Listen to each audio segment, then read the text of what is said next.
bad, me sick, me Reggaeville. Reggaeville family, this is SummerJam 2023 and I have with me the main act for the green stage tonight. There are no excuses not to interview you today, right, Charlie? Oh, big up, man. Me give thanks, man. Wagwan. Me there happy and I laugh because I've never really headline reggae SummerJam before. So the last time I was here was 2018, and returning back now, especially with my new album out, No Excuses, is like I feel blessed. And even I came here and I saw my face on a magazine. I've never been in front of a magazine before, so I'm very grateful. Big respect to the entire team. Big up. So, Entire Reggaeville family, you see me? Bless upon yourself, see me, and big up. I appreciate the love out here, no joke. thank you so much, Charlie. We're definitely looking forward to the show tonight. Of course, it's going to be party and it's going to be music for the girls, right? Yes. Is this how you want to be seen as the party and girls artist, or how do you want to be seen as an artist? I just want to be the person that they remember that represented reggae and dancehall music from Jamaica, because some of us don't know our space, and it's like me I gotta always keep it fun, simple and entertaining. You cannot come to a Charly Black concert and be boring, because women are gonna enjoy themselves, so why you stand up? So it's like, you know what I mean? So I wouldn't say like titles. I just want to know something I represent Jamaica, because many artists came before us and tried and it never worked for them. So I'm not gonna get this opportunity and mess it up for the others like Bojo, Supercat, Josuel, Killer Beanie, Sean, Shaggy. All of them we set it for we. Me can't get this opportunity and mash it up. So I'm a multi-talented person from Jamaica. If you give me soca rhythm, if you give me one job, if you give me dance, I'll mash up it. So me just want to be seen as the person that did his part in this music from Jamaica. But as a person that represents dancehall, how was that time for you when the pandemic hit and dancehall as a space for people to come together was all of a sudden non-existent anymore, and party did not go on, and you are the party person. So how was that? You know, we'll have to just do our best to maintain our sanity, because you know, I was always a person that brought up with no kids around. My aunt raised me in Reggaeville in Trelawny. I'm from the countryside of Jamaica. I wasn't raised by my father or my mother, you know. So my aunt raised me. So how me grew up, I not grow no pitney in the yard. And me are the only pitney in the yard. You see me? So I appreciate it to the point where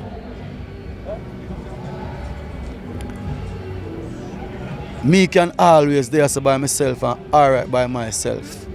I appreciate the teachings from Auntie Gloria. God rest her soul. Me never grew with nobody where me have to in and a bag of run up and down or no mix up, or even now as an artist you don't really hear Charly Black in mix up. You know what I mean? Because at the end of the day we just try our best to just live the life that God give you and just know, so watch ya. Do the right thing to the best of your ability. Nobody's perfect, but try to do the right thing whenever you can, the best way possible. You see me? So me, pandemic was easy for me. And it's not even about money, it's just the life of when me live normally. Me do over and over again. We go a river, we cook food, we invite people, we shoot video. We just live normally. We go in the bushes where people don't normally go. We used to go there long before pandemic, so it was easy for me. Okay. When many people from the Kingston side could go out, they have to come to country, because country have the most. I did go to country too. You know. So it wasn't no problem for Charly Black, honestly to God. And it was very nice because I get to see my auntie them so long. When I'm on the road, I don't really get chance to talk to them. So that was me enjoy it. I mean, I'm very sorry for most of the people who lost a loved one. I lost people too, you know what I mean? Because my auntie Lurleen, she passed away in the same time, you see me, so rest up to her, see me, and rest up to everybody bless up to everybody who lost a loved one, you know, but I just try myself to keep busy because we're not used to lockdown. Nobody is used to being locked down over the world. So I watch movies, which I always do, by myself. I go to a river, sometimes by myself. You know what I mean? So it never really affect me, you know what I mean? And then I did a save one little cookie where for the rainy day, and you see me? So I kind of good. Me give thanks. So we help out a lot of people who was unfortunate enough to, you know, could pay them bills or some other things. I mean, we don't even talk about that, but it was good. It was great. Bad and good. And that is life. You have to just live with it. You see me? Yeah. You mentioned your Auntie Gloria and you mentioned part of your upbringing already. Tell me, when did music actually enter your life? They are in country, living with your auntie and things. Well, you see, with me, you know, as I said, I never grew up with my mother and my father, so I was from home to home. I was actually all over the entire Chilani. My father lived at Falmouth, my mother lived at Kingston, and my mother lived in Reggaeville, seeing, and my father's sister lived in Reggaeville, which is Auntie Gloria, see me, and then my mother lived at Albertown, Chilani, in the bush side, in the deep in the woods, you know what I mean, far off the north coast, you see me. So I was all over the entire Chilani at one point, so that's why growing up all I want to do is just represent my country, my village, my parish, where nobody cares about, and my dream is coming true, and I'm living the dream, so I kind of give thanks. I mean, I have more places to go, more things to do, and room for improvement, so the journey is great so far, you see me? So that is it for now, you know what I mean? And expect more things than Charly Black, you know, because at the end of the day, me just there to do my best, and from the people who accept my best, me give thanks, you know, because I fought from nothing, you know what I mean? Yeah. But that was always the goal, to say, all right, I want to go out here, I want to be on stage, I want to represent my parish. Yes. Nobody told me. I tattoo Chilani on my hand long before my boss as an artist, you know. And I never want the tattoo to be pretty. I want to just represent country, just raw band, and just natural, and, you see me? Yeah, that was my, because as a youth growing up, before I was a selector, I was an artist before I became a selector. Many people know me on bass of this sound system. But A whole heap of sound system. You did work before, right? yeah, you know how I go on. From Love Vibration was the first sound system that I played in the community of Reggaeville and Chilani. And after that, we go to a sound system named Supreme Force, Woodstown, Centre, or Discovery Bay side. And then we go to our next sound system called Lone Star from Alexandria, based at this side. And then after Lone Star, we go to Fire Vibes in Maroon Town in St. James. And after Fire Vibes, we go to Warlord from Salt Spring. Because at one point, I live at Salt Spring in Montego Bay, you know. You know what I mean? That's why most of the youth them come up now and name them food and I hold them order. I have respect for Charly Black. The music there. And them member, you see me? So them know me from selector days. So after Warlord, it's based at this. So when me get based at this as a bigger platform, a lot of people kind of happy for me. But they didn't know that I'm an artist. You know what I mean? So when I was going through what I was going through in the year of 2004, I just decided to I have to take up back writing to the proper way. So when we go up and base this in 2005, literally, I ended up just do what I normally do best, and then I write a song for Buju Banton for base this sound system, and the boss have more respect for me because them never know I was an artist, you know what I mean? So me go do a whole lot of things. And then 2006 I decided I have this song called Body Body for the girls, man. Never really have really a chorus because I never thought it was a chorus. But it ended up where I work on it 2006, and by 2007 January morning I bring it to Passa Passa. Those are the days when Passa Passa was keeping. I bring it to Swash International Sound System. Big up Lico Richie. I got always big up Lico Richie. Anywhere in there in the world, my brother, I love your youth. You hear that? Swear. Him, from him play that song, them life change. Big up Maestro, to big up Genius, big up Jazzy J, all of the youth them from Swash. Nearly, the whole of Tivoli Garden, you hear? Cause I them first to Charly Black as an artist. You know what I mean? From the morning there, 2007 my life changed, so I just keep moving. So it's 2023 and I'm here right now. I'm going to give thanks. Still relevant. But I mean, so there was never a thing that it would have been Desmond Mendes, accountant, or any such thing? No. Because our community was based off of entertainment, really and truly. It used to be the main road where you drive through to go where you want to go. Are you going to Montego Bay or are you going to Kingston? You have to pass through my community. So you got to have sell crab, ackee, mango, cane, snake. Yeah. Yeah, especially when tourists come, you have a guy in the community, he always sell snake and he do acts with the snake as well. He also is good with it. So my community is active. Then you have the sound system. So we're always surrounded by entertainment. The community always active. There's a go-go club used to be there as well. It's always active. It's right by the beach. It's always active. So it was very hard for me because how me growing up, my auntie used to sell kerosene oil. They send me to school, but when electricity come in, when we get electricity, kerosene oil stop sell. There wasn't no mom, none of dad. And it was all and she had her kids. So I had to make a decision and I know what I'm good at, but she don't know because I'm under her laws. I'm at her house. So I have to obey what she said. So I explained myself and she said, boy, if I go do what I have to do, don't come back.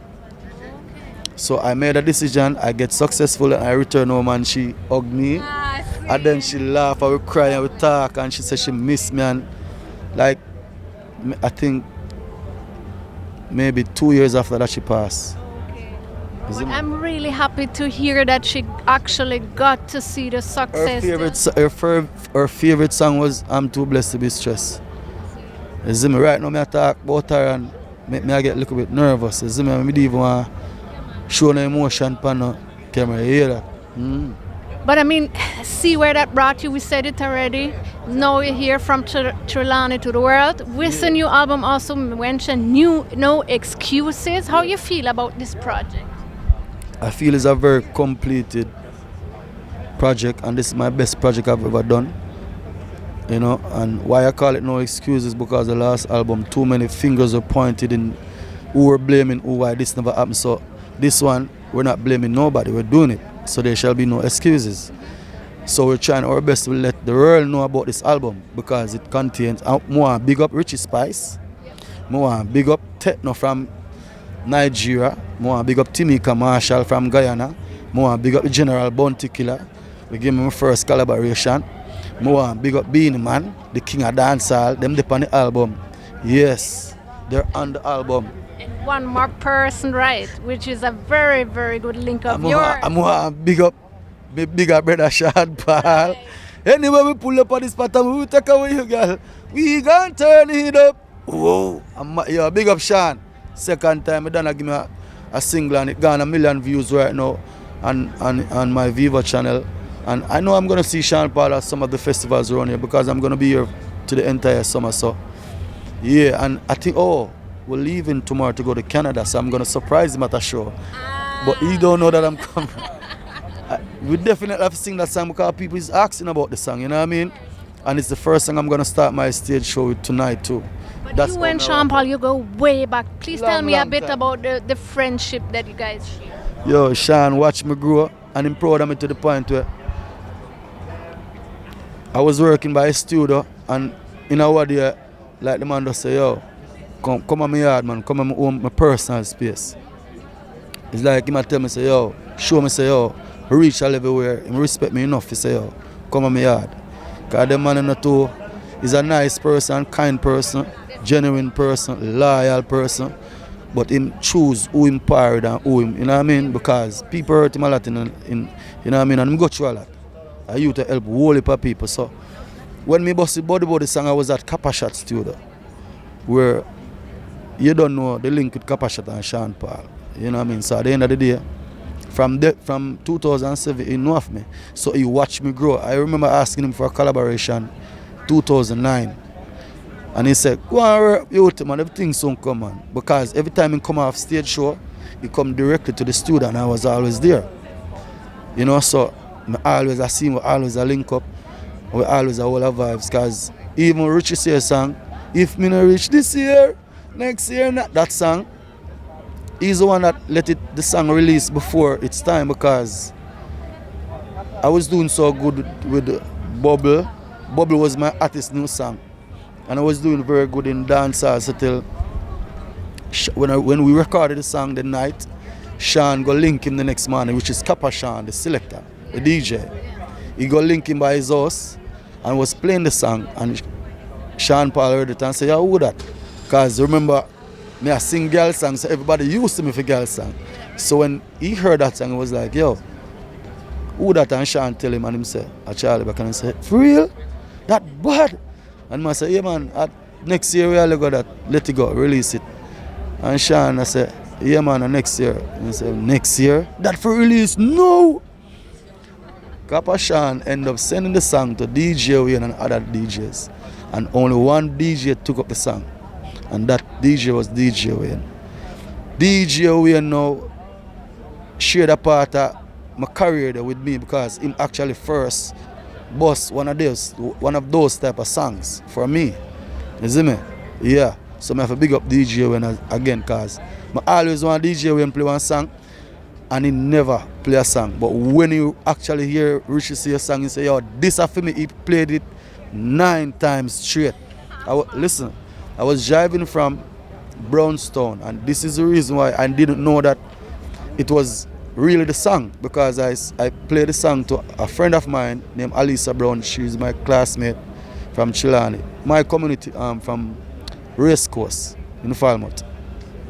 Alisa Brown. I played it to her and she liked it, listened over the phone. But it's like the next day she said, yo, isn't that the song on the radio? And I said, impossible, because we just voiced the song last night and the song now released till next year. So when me make the call and she said, go listen to IRFM because it's still a play now. And I drive from a place called Dumbarton, coming from Brownstone side. I was going to Chilani and I had to make a detour and go straight to Senton, because DJ will never play a song for me yet. So big up to Sean Paul, he made a song that did bust in that time. And that was one of the biggest money songs in that season. And big up to DJ Wayne for help. Because when he played the song, other DJs started playing it. But they all got the email according to what Sean said. You see me? But he was the only one who played the song. But when I made the call, that's how I know that when Sean was giving me the story of when he went by Sean Paul, and Sean said he should blast the song, and that's what he did. Yeah, so I say, yo, it's a girl car, man, I tell me say the song I play on radio. We not do no promotion. What kind of something this? Cause we not used to that. And that was the only song we bust before even when flyers make or a promotion. Just that song the bus just like our body song bus. I'm grateful. Natural. Yeah. One collaboration though I would love to speak about from the new album though is one that is, let's say, a bit untypical, because you mentioned be a dancehall artist and now there's Richie Spice on it too. But I mean, if you look at your personal relationship you have with Richie Spice, it's not quite surprising though. Tell me a bit how that came up. You know, so to be honest, my very first time going to Colombia, Richie Spice was on the show, but he wasn't booked before me. He got added. And I was very nervous because Richie Spice is a very big legend, you know what I mean? I say, I'm happy at the same time, but then I did want a little the attention for myself going there a little bit. But when I saw Richie Spice, I said, all right, you know what? Let's look at it at a good way, because Richie now, he's going to bring a difference to the crowd, and plus I'm going to bring a difference to the crowd. So I want for him crowd too. But what they did wrong in a place is called Providencia in Colombia, right close to San Andres. Yeah, what they did wrong was, to me, in my eyesight, I thought what they did wrong was put on Richie Spice before me. Remember, Richie Spice have 100 and odd hit songs, and I was backstage and I was very upset because they put on Richie Spice before me. So by the time I was there cussing, I said, yo, what kind of thing this one do? When I can put on a bigger artist that before me and I first me come here, so the promoters were backstage and said, Charlie, calm down. I was like, yo, I'm not calm down. I'm not like that something, my brother. Because I'm telling you someone I work a long time. I want to have me like me, I'm a biggie, that dog. And then Richie Spice keeps singing hits, coming off, going on. And I was like, yo, when we do people in our life, they deserve this. The lady walk over to me and say, this is exactly what she did. She said, when you reach out there, you will see why we let you work last. The people here love you, but I know it's your first time, but you will see. That's all she said. And she walked away. She, her husband, and her daughter. I never forget that lady. When I went out there, my entrance alone was crazy. So when I get to my 5th song, I was like, whoa, okay. Because I end up singing a Charlton song. Dirty heart, I go tired fi, see me, tired fi. And the people them know it. I was like, yeah. By the time I reach my 10th song, I feel more comfortable. I mean, I say me get bigger forward than Richie Spice, you know. But that was when me and him friendship became better, because he must see me on the road over Europe, but we never book up on a show by ourselves. We were actually a perform, and it was a track show, and I've never seen Richie Spice work on a track show. We make him even deadlier. So from that time, we became more friends and start all hard. And he was him always. I said, why we not sing? And I tell him about my album, and the man I say, yeah, but actually he was busy. So by the time him said, if I left something around Echo One studio, Fireway, yeah, Echo One studio. And I demo something and he liked it, and he come and he record this part. And I say, record? I'm happy. I say, Jesus. I say, I run, go up there and just finish the song. Put on some ad-libs and some things. But then, actually, he was the one who helped me to get the song on the album, because the producer decided that him not answer me. So I say, Richie, boy, you like the song, but me like the song more than you, and I my opportunity this, but the man not answer me star. So what me for do? He man say, Fireway not answer you? Let me call him. Less than 3 minutes, him start calling me back. No, yo, sorry man, but me know how powerful the song is to him. That's his first, one of his biggest songs he's gonna have. Because, you know what I mean, it was supposed to go on a juggling, but end up where I actually put it, I want to put it on my album. You see me? So Richie made the call, and the call ended up I appreciate it, because that was the last song that went on the album. So big up Richie Spice again, you see me? Yeah. So if you guys want to listen all of the songs where we just talk about, the songs with Sean Paul, Beanie, Bounty, Richie Spice, Techno, Tamika Marshall, did I forget anyone? No. No. The songs by Charly Black, all of them are on the album, No Excuses. And tonight, you're gonna mash up the place. Right. Tonight we're gonna do even bigger than Colombia, right? Yes. This is the spirit. Yes. Charlie, thank you so much. I wish you a wonderful show tonight, and all the very best for the album. Bless you. Thanks a lot. Even though it's chilly here in the summer, I don't big up and give thanks and big respect. Much love, much manners to the entire reggae family. Oh, Reggaeville. Terrible. Charly Black said that. Blessings. Up. Me bad, me sick, me Reggaeville.